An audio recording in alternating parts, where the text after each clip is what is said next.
बिहार के माननीय मुख्यमंत्री श्री सम्राट चौधरी, बिहार सरकार और बिहार पुलिस सबका पिछले कई दिनों से एक टॉप प्रायोरिटी है कि बिहार की जनता को जितनी हमारी सर्विसेज है, जैसे पुलिस, फायर, एम्बुलेंस और बाकी इमरजेंसी सर्विसेज हैं, ये सब इंटीग्रेटेड रूप से एक ही सेंटर से जितना त्वरित तरीके से एफिशिएंटली और इफेक्टिवली उनको ये सेवाएं मिलें। इसके अंतर्गत ERSS जो कि इमरजेंसी रिस्पांस सपोर्ट सिस्टम है, जिसको हम लोग ज़्यादा अच्छी तरीके से डायल 112 सेवा के नाम से जानते हैं, इसका शुभारंभ 6 जुलाई 2022 को किया गया था। इस सेवा में 112 डायल करने पर आपको किसी भी स्थान से किसी भी समय पर जितनी हमारी इंटीग्रेटेड सेवा, जैसे मैंने पहले बताया आपको, fire, ambulance, disaster, road accidents, police, इन सभी की सेवाएं तुरंत हमारे नागरिकों को मिलती हैं।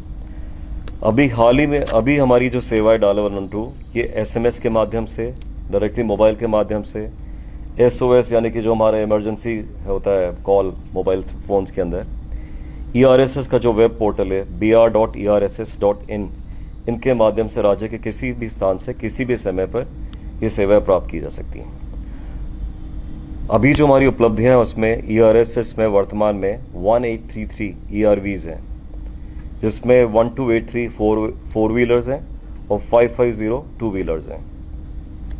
इनके द्वारा औसतन 11 मिनट से कम समय में हमारी police, ambulance, fire, highway patrolling, disaster, महिला व बाल हेल्पलाइन, इन सभी से जुड़ी आपातकालीन सेवाएं दी जा रही हैं।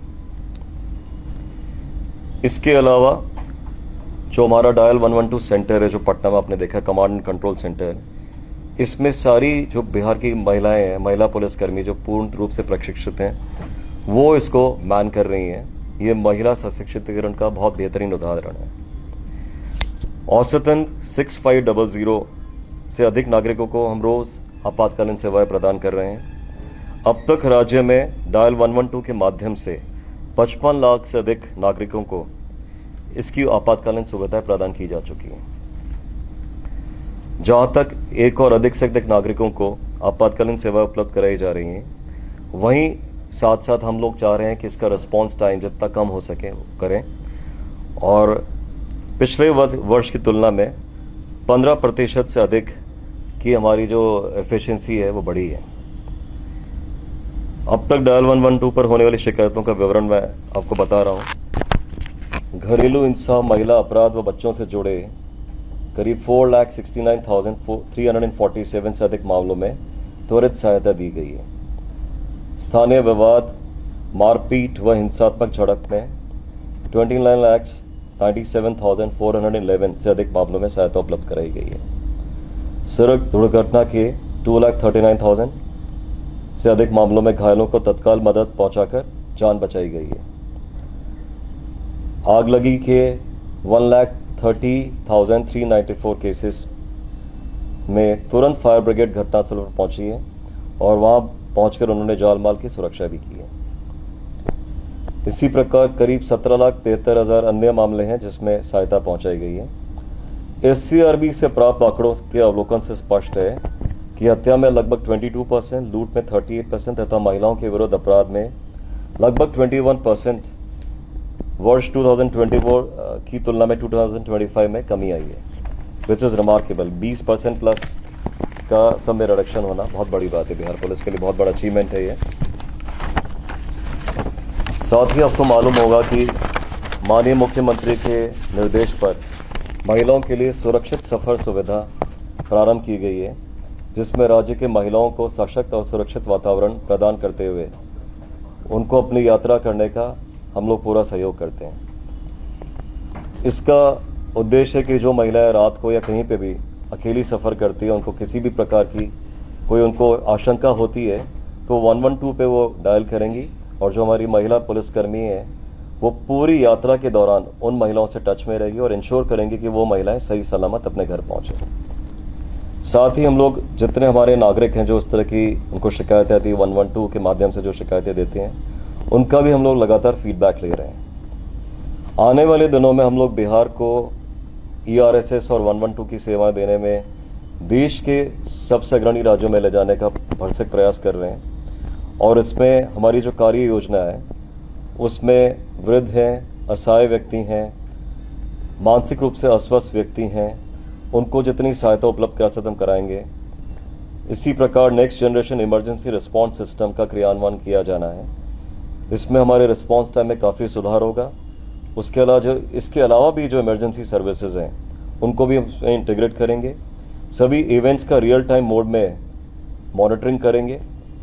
आपको ये भी जानकर हर्ष होगा कि ARSS के लिए एक state of the art building Bihar सरकार द्वारा ऑथराइज की गई है, जिसका राजीव नगर के अंदर बहुत ही जल्दी भवन निर्माण शुरू किया जा रहा है। साथ ही जो हमारे ERS सेंटर हैं उसके लिए गया जी में भी एक MERC that means mirror site emergency response centre का निर्माण किया जाएगा। ERS पे बढ़ते लोड को ध्यान में रखते हुए 6 नोड और 300 TB का स्टोरेज क्षमता वाला एब्सोल्युटली लेटेस्ट सर्वर, उसकी प्रोसीजर हम लोग पूरा कर रहे हैं, उसका क्रय का प्रोसीजर पूरा कर रहे हैं। Next generation emergency response support system के अंतर्गत जो निम्नलिखित मॉड्यूल्स हैं जो प्रस्तावित हैं उसके बारे में आपको बताता हूँ। MIS analytical reports, petrol management system तथा GIS map, HRMS ERVs management application, inventory management system, सभी SPs, SP, SDPO, DSP तथा SHO उनके लिए मॉड्यूल्स, हेल्प डेस्क एप्लीकेशन तथा travel safe application, automated feedback mechanism, social media. साथ ही हम लोग चाहेंगे और पूरा प्रयास करेंगे जल्दी हमारा CCTNS, NHAI, RCD, रेलवे तथा बाकी इमरजेंसी जितनी सर्विसेज है उनके साथ इंटीग्रेशन हो। आपको ये भी जानकारी होगी सबको कि डायल 112 पूर्णतया से निःशुल्क सर्विस है और अभी इसमें हम लोग और भी काफ़ी सारे डेवलपमेंट्स करेंगे। बिल्कुल जो लेटेस्ट टेक्निक्स हैं जो पूरे इंडिया में साथ ही इवन वर्ल्ड में जो लेटेस्ट टेक्निक्स, जैसे कल ही मैं अपनी टीम से मेरे DIG और मेरे SP से मैं डिस्कस कर रहा था कि वेस्टर्न कंट्रीज़ में कुछ जगह जब कार में एक्सीडेंट हो जाता है, कार में ही एक बटन होता है जो ऑटोमेटिकली सीधा इमरजेंसी सेंटर को नोटिफाई करता है। तो हम लोग पूरी कोशिश करेंगे बिहार में भी अगर खुदा ना खास्ता किसी का एक्सीडेंट होता है तो कार से ऑटोमेटिकली 112 को सीधा सूचना चली जाए। उसी प्रकार हमारा नेक्स्ट प्रोसेस है कि जितने पार्क्स वगैरह हमारे जो कॉमन पब्लिक प्लेसेस हैं वहाँ पे हम लोग पैनिक बटन्स लगाएंगे जिससे कि 112 की सेवाएं तुरंत उससे इंटीग्रेट हो जाएं। तो ऐसे कई सारे और प्रस्ताव हैं जिसमें हम बिहार की जो जनता है उसको जितनी भी सरकार की सेवाएं हैं आपातकालीन की वो तुरंत उनको हम लोग उनसे लाभान्वित करें।